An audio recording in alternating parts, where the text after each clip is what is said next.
მეაბრეშუმეობას საქართველოში ხანგრძლივი ტრადიცია აქვს. მე-19 საუკუნეში რუსულმა ხელისუფლებამ გააცნობიერა ამ დარგის სამეურნეო მნიშვნელობა და გარკვეული ნაბიჯების გადადგა მის გასავითარებლად. 1880-იან წლებში აქტუალური გახდა თბილისში მეაბრეშუმეობის სადგურის მოწყობის საკითხი. 1886 წლისთვის ეს საკითხი უკვე პრაქტიკულად გადაწყვეტილი იყო. სადგურის ორგანიზება დაევალა ბიოლოგ ნიკოლაი შავროვს, რომელიც შემდგომ წლების მანძილზე ხელმძღვანელობდა ამ სადგურს. 1887 წელს მუშტაიდის ბაღის იმდროინდელმა არენდატორმა თბილისელმა მოქალაქემ ენდრონიკოვმა წამოაყენა წინადადება მეაბრეშუმეობის სადგური მოწყობილიყო მის მიერ იჯარით აღებული ბაღის ტერიტორიაზე. ეს წინადადება მიღებული იქნა. რამდენადაც მუშტაიდის ბაღი პოპულარული სასეირნო ადგილი იყო, სადგურისთვის შეირჩა მისი ის ნაწილები, რომლებსაც პუბლიკა ნაკლებად სტუმრობდა და შესაბამისად ნაკლებადაც იყო მოვლილი და მოწესრიგებული. კერძოდ ბაღის უკანა ნაწილში შეირჩა ვრცელი მართკუთხა მონაკვეთი მტკვრის აღმა და ასევე შედარებით ვიწრო ზოლი მიწისა დღევანდელი დავით ყიფიანის ქუჩის გასწვრივ.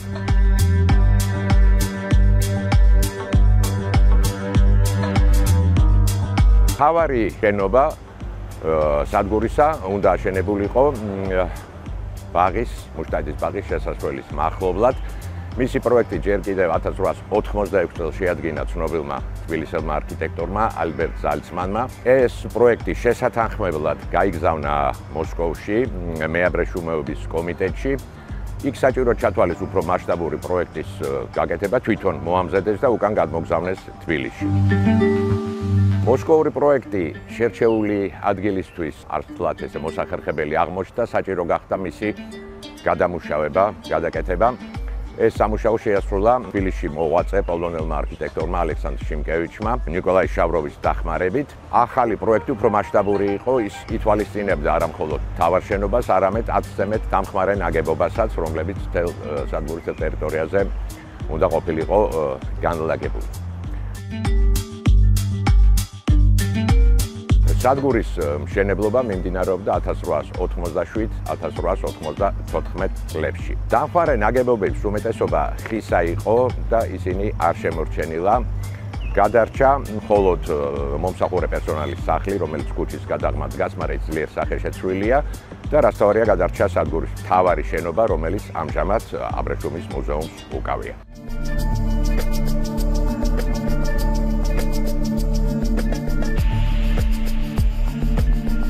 მთავარი შენობა შენდებოდა 1889-1891 წლებში.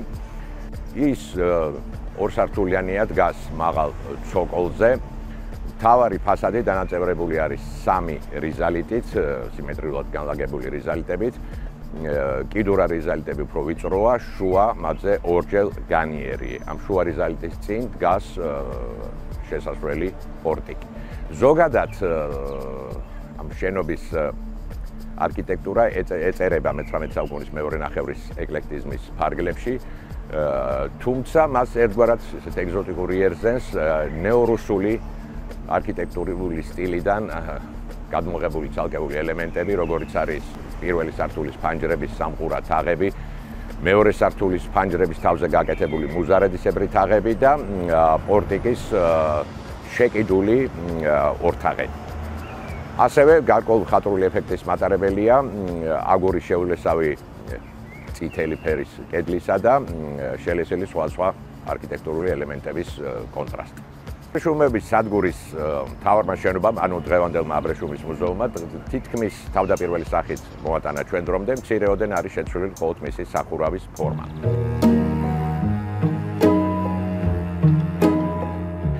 ამ შენობის დასრულების შემდეგ მის წინ მოეწყო ბაღი, 2 მრგვალი აუზითა და რუთხაზოვანი ბილიკებით. ამ ბაღის პროექტის ავტორი იყო მხატვარი იოზეფ პიჩი. ბაღი მოეწყო 1892 წელს.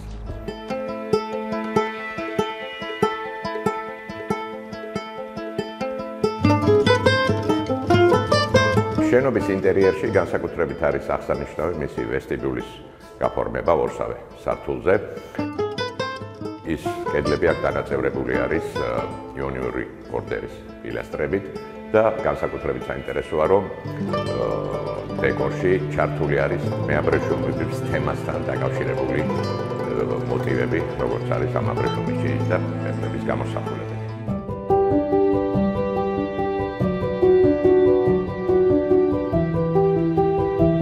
ამ მუზეუმის ისტორია უკავშირდება კავკასიის მეაბრეშუმეობის სადგურის დაარსებას 1887 წლიდან.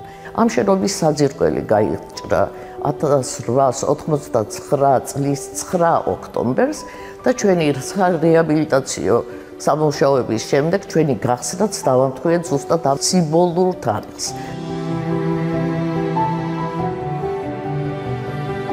მუზეუმი ცდილობს, რომ ისევ იყოს საგანმანათლებლო, ისევ იყოს კვლევითი და თავისი არტისტული და სამეცნიერო კვლევებით რაღაცნაირად ინარჩუნებდეს იგივე ფუნქციას. მსგავსი მუზეუმები მსოფლიოს მასშტაბით არის ძალიან იშვიათი, იმიტომ რომ ეს მუზეუმი ამ იდეით, ეს შენობა იდეით, რომ აქ იქნებოდა მუზეუმი, ბიბლიოთეკა და სხვენში თავიდანვე ნახაზში იდო ფოტოგრაფის სტუდია მიანიშნებს იმაზე, რომ ყველაზე ნოვაციური, ყველაზე ისეთი წინ სწრები საზოგადოებისთვის ძალიან ისეთი მისაწოდებელი და ძალიან ფორმიანი გახდათ.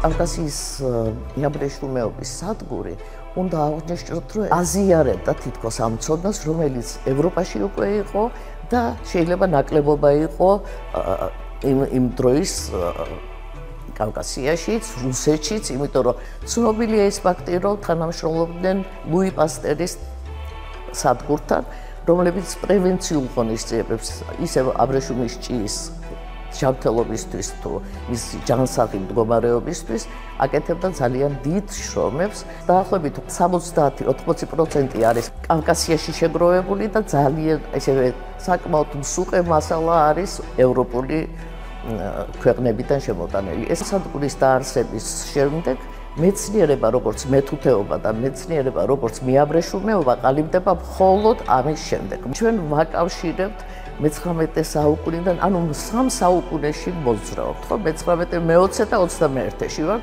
რომელიც არის ძალიან საინტერესო ასპექტი.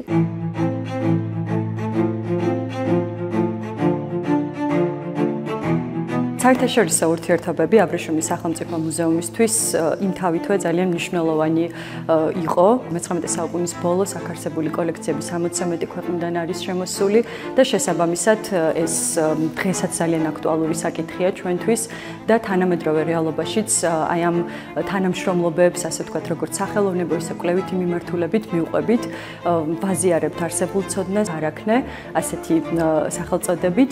არის ის პროექტი, რომელშიც 7 ქვეყანაა ჩართული, იტალია არის მთავარი ლიდერი და აბრეშუმის სახელმწიფო მუზეუმი საქართველოდან არის ერთ-ერთი მნიშვნელოვანი პარტნიორი, კიდევ და ერთადერთი პარტნიორი საქართველოდან.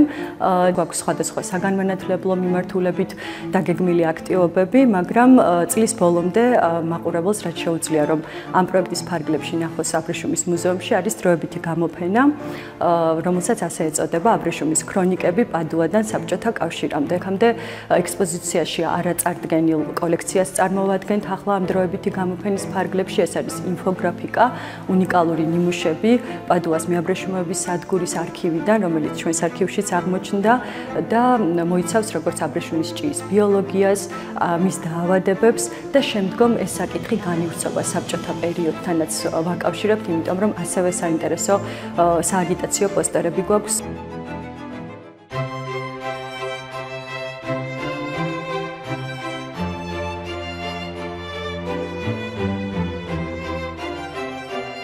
ქართული აბრეშუმი იყო ძალიან მაღალი ხარისხის, იმიტომ რომ სტანდარტები, რომლის მიხედვითაც შეგვიძლია ვიმსჯელოთ მაგალითად აბრეშუმის თვისებებზე, მის მაღალ ხარისხზე, ეს არის მისი ძაფის სიელვარეს, მაგალითად სიმტკიცეს, ასევე შეიძლება რომ სიბზინვარეს, ხო?